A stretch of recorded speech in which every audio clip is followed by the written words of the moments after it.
अहम खबर आपको बता दूं, जिसकी बात अभी कर रहे थे रंजीत सर। रूस से भारत के तेल खरीदने पर बवाल है। भारत बोला हम अपने रुख पर कायम हैं। अमेरिका समेत कई देशों ने किया विरोध। यूक्रेन ने कहा तेल नहीं खून खरीद रहा है भारत का जवाब, देश के लिए ये सर्वश्रेष्ठ सौदा है, ये बेस्ट डील है। अब सवाल ये है कि इसको लेकर हर एक किसी का अपना एक पॉइंट ऑफ व्यू होगा और हर देश को अपना हित सोचने की आजादी है। Robin sir, quick comment. मेरा इसमें क्विक कमेंट है कि हमें अपनी आजादी है, बट असलियत में एक फैक्टर ये जो हो रहा है, हम क्रूड ऑयल इंपोर्ट करते हैं। By the way, India petroleum products का बहुत बड़ा एक्सपोर्टर है। तो अब क्या हो रहा है कि जो हम रशियन क्रूड इंपोर्ट करके उसे रिफाइन करके उसके पेट्रो प्रोडक्ट्स जो भेज रहे हैं, कुछ अगर अमेरिकन मार्केट में जा रहे हैं तो अमेरिका कह रहा है कि भैया ये प्रोडक्ट तो सैंक्शंस का इंडिया के थ्रू आ रहा है। दैट्स वन बिग प्रॉब्लम कि हम पेट्रो प्रोडक्ट्स के लार्जेस्ट एक्सपोर्टर्स में से आज की तारीख में दुनिया में। ये आप बड़ी इंपॉर्टेंट बात कह रहे हैं अमिताभ सर। इस दुनिया का एक सच है या कौन कहां खड़ा हुआ है उसके हिसाब से उसका सच और उसका हित है? देखिए, सच हमेशा रिलेटिव होता है, एब्सोल्यूट सच तो होता नहीं है। खैर, ये तो फिलॉसफी है। लेकिन सच बात ये है कि अभी हम आपका जो एक टिकर चल रहा है कि महाशक्ति चीन, महाशक्तियां डिसाइड होती हैं बैटलफील्ड में। शायद चीन दुनिया को उसके लिए उकसा रहा है और अमेरिका उसके लिए तैयार हो रहा है। महाशक्ति तो तब बनती है जब दो शक्तियां आपस में लड़ें या कई शक्तियां आपस में लड़ें और उनकी जीत हो।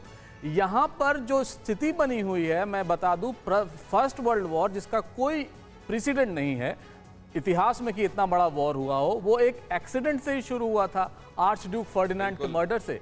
तो ये जिस तरह से दुनिया आगे बढ़ती जा रही है, जिस तरह से वेपनाइजेशन जो पिछले 30 साल से रुका हुआ था वो फिर से बढ़ने लगा है, वो दुनिया एक भयंकर दुनिया होती जा रही है। और लेकिन सर, ये भयंकर दुनिया में कोई भी पार्टी तनाव को कम करने के बारे में क्यों नहीं सोच रही है? ये एक बहुत बड़ा सवाल है। इसको लेकर मनीष झा, मैं आपके पास आऊंगा, लेकिन उससे पहले जरा ये अहम खबर देखिए। भारत और रूस के बीच तेल डील से परेशान है अमेरिका, जिसका जिक्र अभी कर रहे थे रॉबिन सर। अमेरिका ने कहा रूस और भारत के संबंध दशकों पुराने हैं, झुकाव खत्म होने में वक्त लगेगा। अमेरिका ने कहा है ये झुकाव खत्म होने में वक्त लगेगा, ये संबंध दशकों पुराने हैं।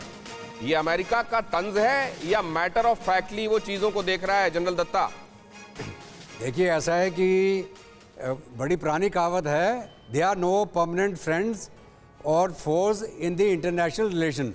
नेशनल इंटरेस्ट सबसे सर्वप्रिय होता है।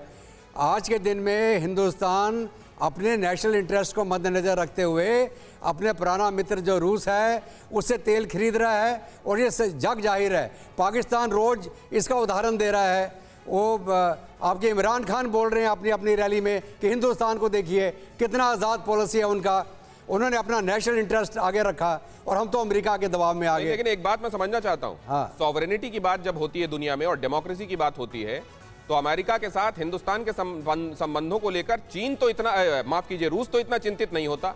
अमेरिका हर बार अपनी चिंता दिखाता रहता है। इसकी क्या वजह है और इसका सॉल्यूशन क्या है? दत्ता, जनरल दत्ता। हाँ, देखिए, ऐसा है कि अमेरिका द ओल्डेस्ट डेमोक्रेसी और Hindustan the largest democracy in the world. तो डेमोक्रेसी होते हुए तो हमारा एक डायरेक्ट कनेक्ट बनता है अमेरिका के साथ में।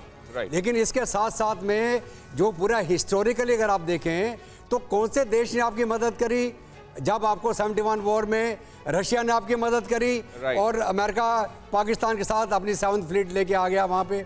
तो लेकिन वही मैं बता रहा हूँ दोबारा, दोस्ती और दुश्मनी नेशनल इंटरेस्ट के ऊपर मुनासिर है और वो बदली होगी। बहुत महत्वपूर्ण बातें आपने कही हैं कि कोई परमानेंट दोस्त या दुश्मन नहीं होता इंटरनेशनल रिलेशन में, लेकिन रूस के साथ हमारी दोस्ती टाइम टेस्टेड दोस्ती है, जिसको टाइम एंड अगेन बिल्कुल सही पाया गया है।